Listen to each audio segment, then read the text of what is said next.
got really lucky. I had gone away to a women's school for a couple of years for college, not knowing what I wanted to do, studying general, liberal arts. And after 2 years, I thought, what am I doing here? So I decided to come back to Chicago. And I was really fortunate. I had a family member, a cousin, who was a mentor to me. And he suggested he could help me get a job at an architectural firm called Skidmore, Owings Merrill. I didn't know much about it, but I'm like, sure, I need a job. I was living at home with my parents. I thought I'd hit the big time taking the train into the city, and he got me a job in the sample room in the material library, and started working there at $5 an hour. Again, I thought this was the dream. Had never received any training, but I was lucky enough to receive this job. And I worked there for a couple of years, and they all said, Jessica, you got to go back to school. I'm like, but I'm making $5 an hour and I've got the dream job and I'm wearing pretty dresses and high heels. Why can't I just stay doing this the rest of my life? It was so much fun and so enlightening. I was working with great people that they said, no, you got to go back to school.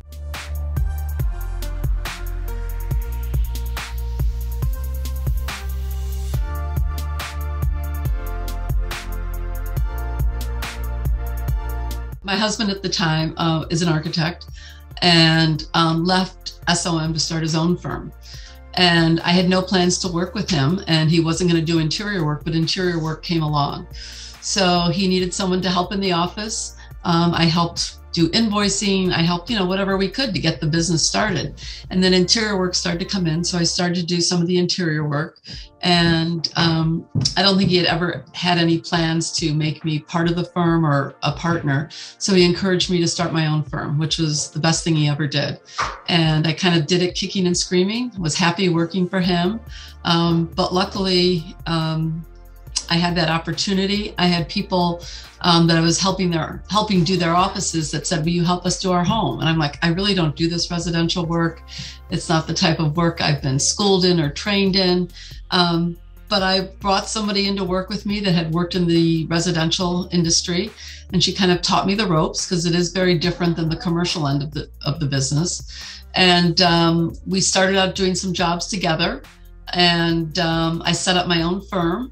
And it was me, then it was another employee, then two, then three, then four, and it steadily grew. So the best thing that my former husband did was to encourage me to have my own firm. I don't think I ever would have done it otherwise.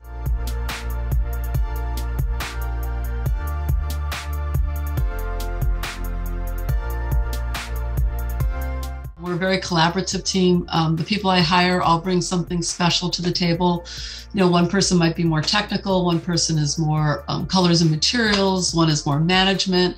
I can't claim to do it all. I've never been able to do it all myself. I'm still not sure how to write up an order, to be honest. But I've always surrounded myself with people that complement my skills.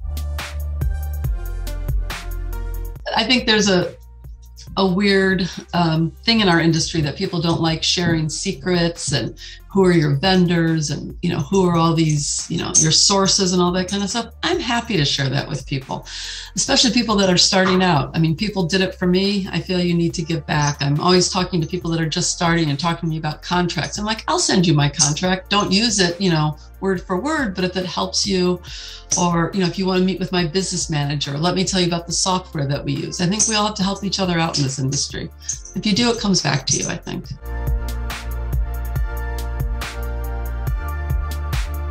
I belong to two groups, the Design Leadership Network and Leaders of Design Council, which has been huge. It's really brought us together much closer as a community. And I encourage people to join those organizations. They're pretty careful about who they admit. You need to be vetted. You need to be of a certain size. But it's really helped me professionally and personally.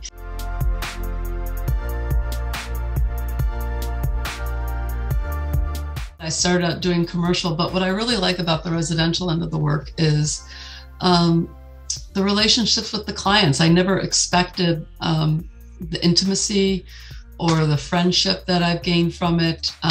Most of the clients turn into friends somehow. I've traveled with them, socialized with them. It's been a great experience, and I never found that in the commercial end of the business.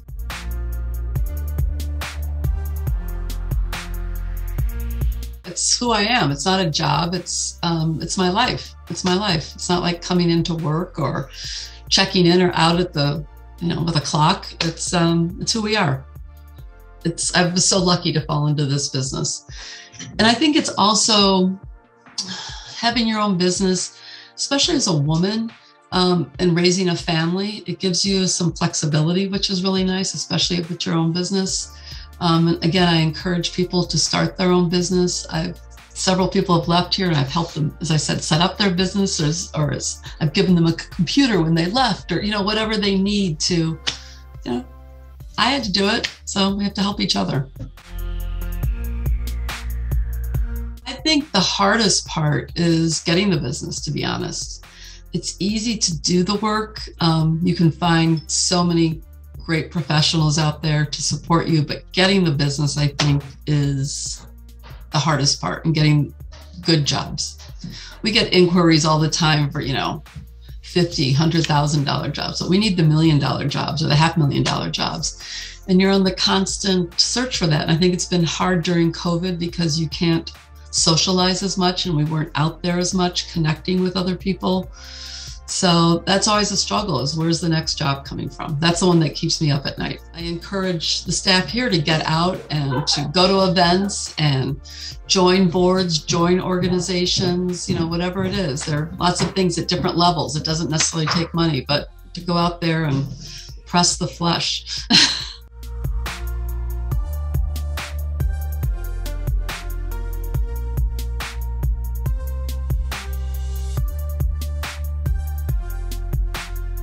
I just had an opportunity to redo my home here. And as you can see, I'm in black. I'm in all black. Usually I'm in neutral colors. I grew up in the Midwest. Not a lot of color in my life. And as you know, Florida is a whole different animal. And my partner tends to like more color. So I've kind of approached it differently down there. It's definitely more color, not as saturated as he may like, but it's colorful. It's lots of pattern. It's different. Lots of different textures, and very different than I did the apartment here in Chicago.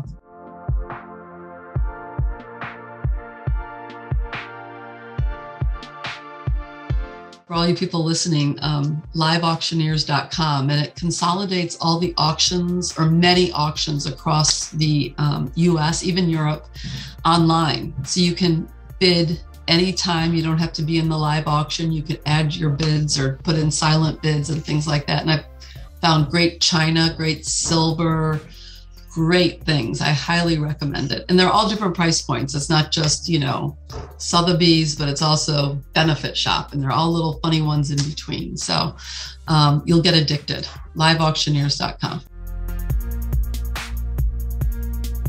I love being in this industry. As I said before, it's not work. I feel like I'm with my people. We're shooting a job tomorrow, and I can't wait to get the photographer here and the stylist and work with them.